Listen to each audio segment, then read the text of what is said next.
Hello! So this is kind of a long overdue tutorial on our villager breeder. So I say our because this was designed by the LA man, a member of Minerva, and he doesn't play anymore, but he and I kind of showed off this design to the world, and the video did pretty well, but I didn't really do a proper tutorial, and that was for one very good main reason that this design is pretty malleable. You can see I've opened up a couple other sections over here. I have another section on the other side. This design can really be as big as you want it to be, or whatever shape you want it to be within the bounding box range. So this is the bounding box mod. You can download it with Forge in the description below. This outlines the edge of the village. So these breeder pairs will work as long as they are within range of this main village created by the doors up above and the villager inside of it. So this thing can really be a perfect circle if you wanted to. You can probably even go down or higher up if you wanted to. It doesn't really matter. So in the design, I really didn't want anybody to build it exactly as I did here, even though this will work completely fine and it gives a pretty stable output. I just wanted people to be able to conform it to whatever shape they wanted. Now what I failed to kind of consider is that some people wouldn't care about that. Some people, most of you actually, would rather just build it exactly as I've shown here, and well, I can't really complain about that, seeing as that's exactly what we've done. So I'm really glad that I installed this bounding box mod, because this will show me kind of exactly what you can do. I always and where you can build these. So first and foremost, let's get right on with the tutorial. If you guys, well, if you want any more information on this, link in the description below. Now I'm going to do the tutorial because that's a separate video. So you want to build these breeders outside of a range of another village. So if you have this mod on in a single player, if you're on a server, this mod with Forge needs to be installed on the server and on your player, or else it won't work.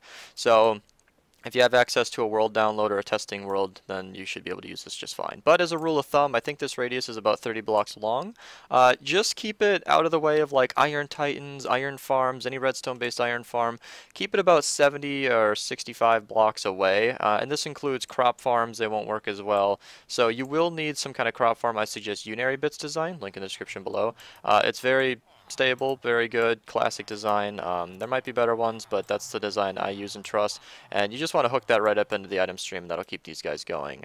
So you just want this to be about 65 blocks away from anything, just as a safety, because while this sphere is about 30 blocks wide, an iron farm, especially when it's rebuilding, if you have a redstone design, their villages can become up to like a 100 block radius. So 65 is just it's a big safety. So first and foremost, you're going to want to start with the water chute below. This is about 18 blocks long, so you just want to fill in the blocks just like so, and we'll speed this up, and then you guys can unpause the video or whatever whenever you're ready. Alright, so your floor should just look something like that. I'm going to be a little ugly with this, just kind of wall it off there. The blue is obviously where the water goes, and I'm kind of copying the other design somewhere in the middle. So this should be about 2, 4, 6, 8, 9 blocks, so straight in the middle.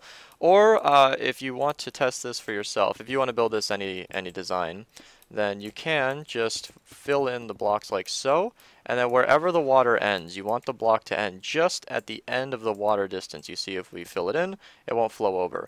We need this to dip down, and you'll see in a second. So you need this to go down into a chute like that, and then I kind of did something wrong there. You want to put blocks around it just like so, and then in these 4 blocks you want to do a 2x2 of cobble walls. You can use fence posts or anything. The trick here is that a cobble wall has a special property, so it goes up half a block. It's basically like walking onto a slab. So you can just walk up, and then you can walk up. And this kind of just allows the baby villagers to come in here and then just get pushed up onto the next block. And if that's what happens for you, then perfect. You're also going to want signs, or fence gates are technically better because they're a little bit less laggy than signs. And I already did that wrong. But fence gates work completely fine. You can use signs or either or, it doesn't really matter. And I'm building this because we did this a couple different ways in the last design. But this can work completely fine. In the last design, you know, this thing went through a few different prototypes.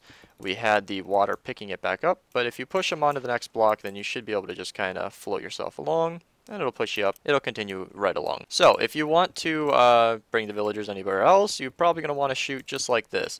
And this is where I'm going to refer to the other design, because whatever you do here is kind of just up to you. You want a wall, you know, something along the lines like this. Let me actually block it off here, not there.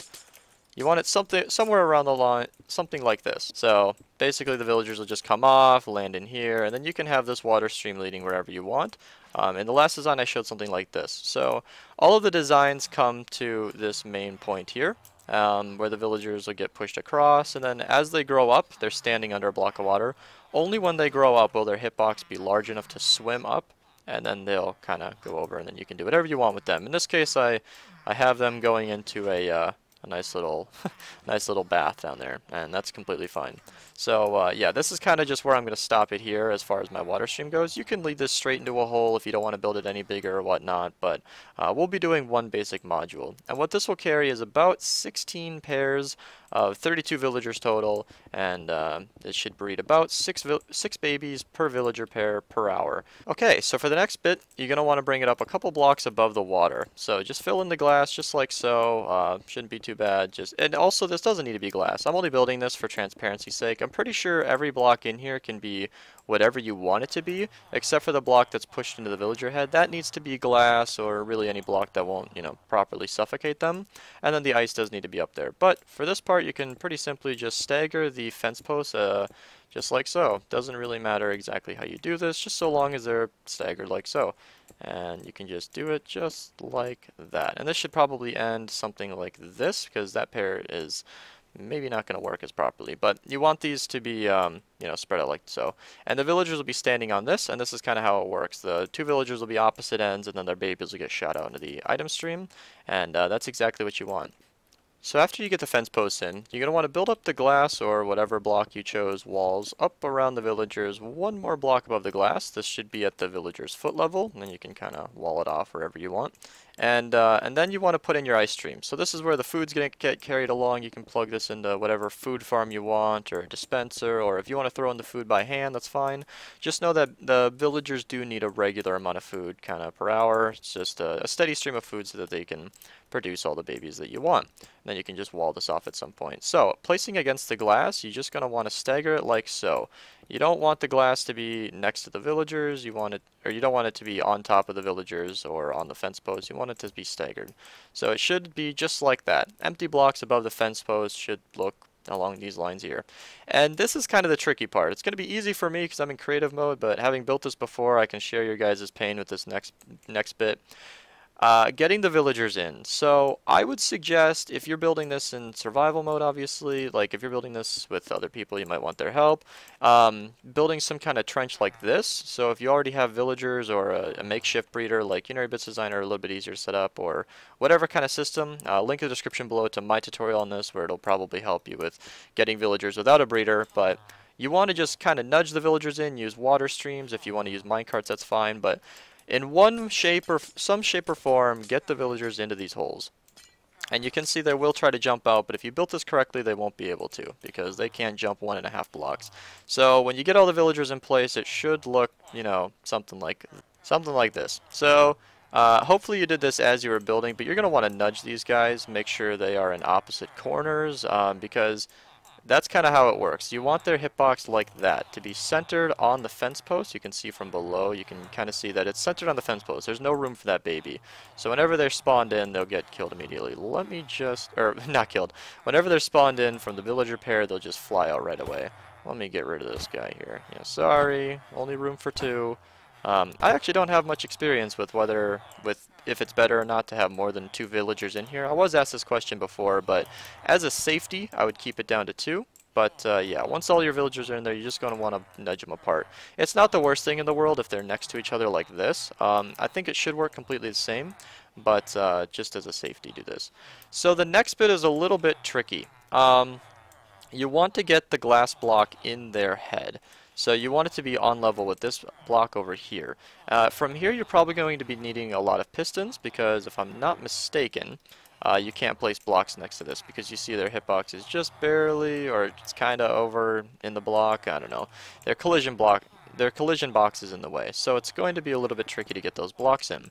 So what I would recommend doing is, I guess, building a bunch of pistons just like this, kind of like that. So what you want to do in the end is to get a half slab above their head, and I'll show you what that looks like right now. So you want to get the half slab at this level, But on top of that half slab, you want a glass block. So what you might want to do actually is push the glass block down and then the half slab behind it. And then you can do this for every single block. So let's see, can I place it like that? Beautiful. So place the pistons just like so, and then we'll show you what to do next. Okay, with every piston above the villager, you want to go above every single villager pair and just put a glass block above their head. If they're jumping, you can just be patient. They'll calm down soon enough.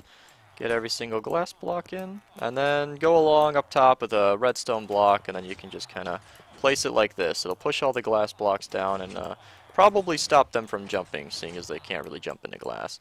And then above every single block, you're going to want to put top slabs. This will give them plenty of room to breathe and be out of their way. And when you push that down, it should look something like this. If you use normal pistons, this should be pretty easy. Sticky pistons will grab the block back, and it'll mess with your piston setup. And then once you've pushed every single one down, you can just destroy all the pistons. And as far as the villagers are concerned, you're pretty much done. You got them all in there. They're totally safe. Some of these bunched up, but like I said, that's totally fine. The reason we have the glass block is because villagers like to throw the food out when they're breeding, so it kind of goes all over the place, and to keep that out of the chute down here, you want the glass block so it floats back up and stays among the villagers. This does two things. First off, if the food gets down here, the babies will pick it up, and then wherever the babies end up sitting, they might start breeding, and depending on, or when they grow up, they'll start breeding. And depending on what you want to do, that may or may not be a problem. I would just recommend avoiding it altogether. It's really not something you probably want. So just keep the food out of there. And the other thing it does is the food will float back up into the other villagers. So the food in that way will be recycled because it gets thrown to other villagers so that they can breed. So if they throw it up, then other villager pairs might pick it up, and then they can continue breeding. So the next step is pretty simple. This is totally up to you guys. It depends on whatever you're doing, but you're going to want to place in slabs like this. So yeah, I mentioned you might want to keep those pistons on you, and this is why. So if you're in the item stream, you can just kind of place it down, or even one block lower, and then just power it like so. There we go. And then that'll get the slab in there. I suppose it doesn't really matter. If you don't care about the look, I mean, you can use a pressure plate as well. I'm sure that doesn't really care about the villager's hitbox, and it'll probably make it easier for you to move around if it's a tricky little area. But yeah, I prefer slabs just as a style preference, whatever. From here, I think you're pretty much done. As far as like functionality goes, your breeder should be just about ready. The only thing left to do is to build up this little watchtower, and we only have the blocks there to kind of, you know, make it look a little nicer, but you don't need it to be on top of this. And as far as I'm aware, you want it to be raised up. I don't even think it matters.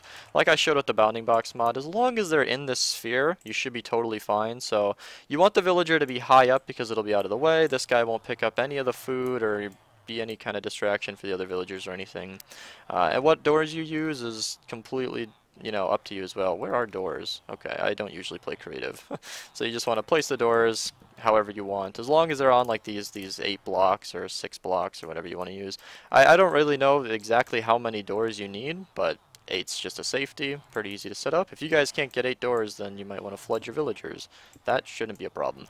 And then you want some kind of light source. I like to combine them, just do a light source like this, 2 blocks high, so that this villager won't go anywhere. It's perfect that he's a green villager, because these guys don't have any trades that you can use as of making this video. And so yeah, and then you want some kind of roof. So just like so. Now, as far as I'm aware, this is going to need sky access. So as I've shown over here, this works completely fine, but the outsides here will need sky access for the doors, or else this village won't be formed. But you can see we've already created one gigantic village because I built them too close together. And I don't even know if that's a problem, to be honest. But yeah, if the villages are close enough to touch, they'll merge. And like I said, it's a radius of 30. So keep it about 60-65 blocks apart and you should be safe. Oh, there's a baby getting bred. So these guys aren't going to start breeding because I haven't fed them with food. In creative mode, this is a little tricky because it makes it slow, but I can just kind of Control Q, getting all of these out of here. Carrots and potatoes work great. I'm not actually sure every single thing you can use. Seeds might work. Carrots and potatoes are definite, and the crop farm I recommended earlier from Unarybit relies on both of these. But if you're already feeding your villagers like this, then you should be pretty much done. And in no time, their inventories will fill up.